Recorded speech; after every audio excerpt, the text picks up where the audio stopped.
வணக்கம் குழந்தைகளே, welcome to KL biology NEET. இன்னைக்கு நம்ம பிளான்ட் கிங்டம் டாபிக்ல என்ன பார்க்க போறோம் அப்படின்னு பார்த்தீங்கன்னா, லிவர் வாட்ஸ் அதை பத்தி பார்க்க போறோம்.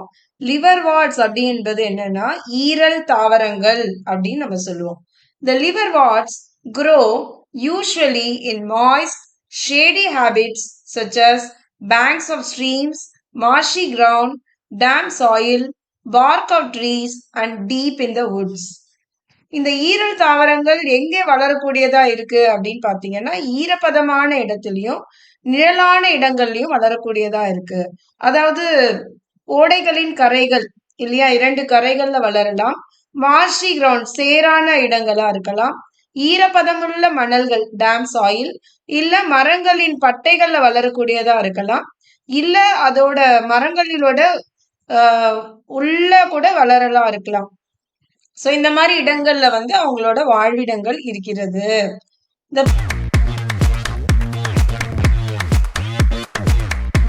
plant body of a liverwort is thalloid. Thalloid அப்படின்னா என்ன சொல்லுவோம், நம்ம தட்டையான அமைப்புல இருக்கு அப்படின்னு சொல்றோம். இதுக்கு உதாரணம் என்ன சொல்லிருக்காங்க அப்படின்னு பாத்தீங்கன்னா மெர்கான்ஷியா. The thallus is dorsiventral and closely oppressed to the substrate. So இது தட்டையான அமைப்புலயும் மணலோட அடிப்பாகத்தை ஒட்டியும் அமைந்துள்ளதா இருக்கு.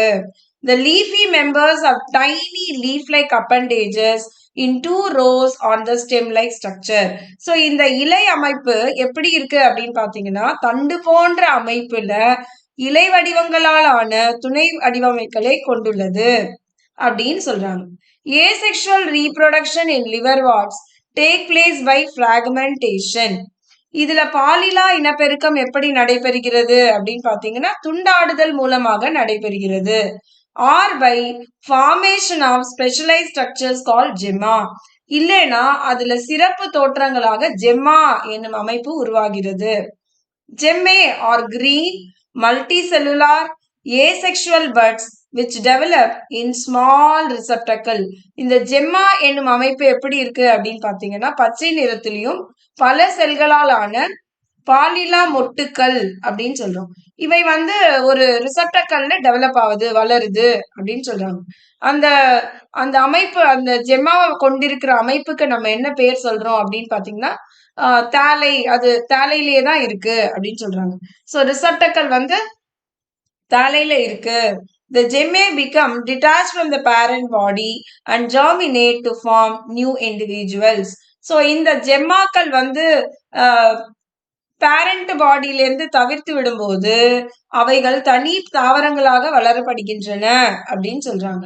இப்போ உங்களுக்கு புரிஞ்சிருக்கும் குழந்தைகளே, பாலிலா இனப்பெருக்கம் 2 முறையில நடக்குது. ஒன்னு துண்டாடுதல் முறை, அது உங்களுக்கு தெரியும். இன்னொன்னு முறை என்ன அப்படின்னு பாத்தீங்கன்னா ஜெம்மே.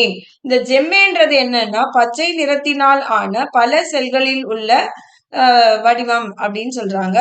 இத தாங்கி இருக்கிற ஒரு ஸ்ட்ரக்சரோட பேர் என்ன சொல்றோம் அப்படின்னா ரிசப்டக்கல். இந்த ஜெம்மா கப் தனித்து விடப்படும் பொழுது, அதாவது பேரண்ட் பாடியிலிருந்து தனியா பிரிக்கும் பொழுது அவைகள் தனியான தாவரமாக வளர தொடங்குகின்றன அப்படின்னு சொல்றாங்க. During sexual reproduction, male and female sex organs are produced either on the same or different thalli. So இந்த பால் இனப்பெருக்கத்தின் பொழுது ஆண் உறுப்புகளும் பெண் உறுப்புகளும் தனி தாவரங்களிலோ அல்லது ஒரே தாவரங்களிலோ வளரக்கூடிய அமைப்பை பெற்றுள்ளது. The sporophyte is differentiated into food, seta and capsule. இந்த ஸ்போரோஃபைட்டுகள் கேமிட்டோஃபைட்லயே வளரும். இப்ப பாத்தீங்கன்னா இதான் லிவர் வாட்ஸ் அப்படின்னா இதுலதான் ஸ்போரோஃபைட் வளர பொழுது அதுல உங்களுக்கு 3 விதமான அமைப்புகள் இருக்கும். அந்த 3 விதமான அமைப்புகளை என்ன சொல்றாங்கன்னா அடிப்பகுதிய ஃபுட் அப்படின்னும், நடுப்பகுதிய சீட்டா அப்படின்னும், மேல் பகுதிய கேப்சியூல் அப்படின்னும் சொல்றாங்க. After meiosis, the spores are produced within the capsule. So இந்த capsuleல யார் இருப்பாங்க அப்படின்னு பாத்தீங்கன்னா ஸ்போர் மதர் செல் இருப்பாங்க. இந்த ஸ்போர் மதர் செல் என்ன பண்ணுவாங்க அப்படின்னு பாத்தீங்கன்னா அவங்க மியாசிஸ் அப்படின்ற ஒரு ப்ராசஸ்க்கு போறாங்க. இந்த ஸ்போர் மதர் செல் மியாசிஸ் போகும்போது அவங்க நமக்கு என்ன ப்ரொடியூஸ் பண்றாங்க, ஸ்போர்களை ப்ரொடியூஸ் பண்றாங்க. இல்லையா? These spores germinate to form free living gametophyte. So இந்த ஸ்போர்கள் வந்து என்ன ஆகுது? திரும்பியும் ஒரு gametophyte liver warts ஐ உருவாக்குகிறது அப்படின்னு நமக்கு சொல்றாங்க. சோ இந்த பேரால நம்ம என்ன படிச்சோம் அப்படின்னு பார்த்தீங்கன்னா குழந்தைகளே, ஈரல் தாவரங்களோட வாழ்விடங்கள். அது பொதுவா எங்க வளருது அப்படின்னு பார்த்தீங்கன்னா, ஈரப்பதம் மிக்க நிழலான இடங்கள்ல வளருது. ஓடைகளின் கரைகள்ல வளருது. ஈரப்பதம் மிக்க மணல்கள்ல பார்க்க முடியும். பட்டைகள், மரப்பட்டைகள்லயும், மரத்தோட ஆழ பகுதியிலயும் நம்மளால பார்க்க முடியுது அப்படின்னு சொல்றாங்க. அதுக்கு அடுத்தது அதோட வடிவம். வடிவம் பார்த்தீங்கன்னா, தட்டையான வடிவமா இருக்கு. அதுல இலை போன்ற அமைப்பு இருக்கு.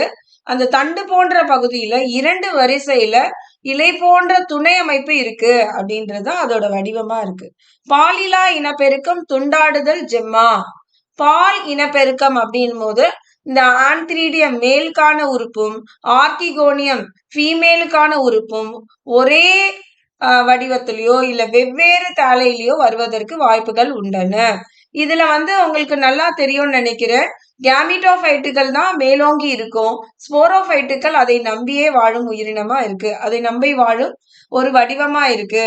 இப்போ கேமிட்டோபைட்ல இருந்து ஸ்போரோபைட் வரும்போது ஃபுட், சீட்டா, கேப்சியூல் அப்படின்ற 3 வடிவம் இருக்கு.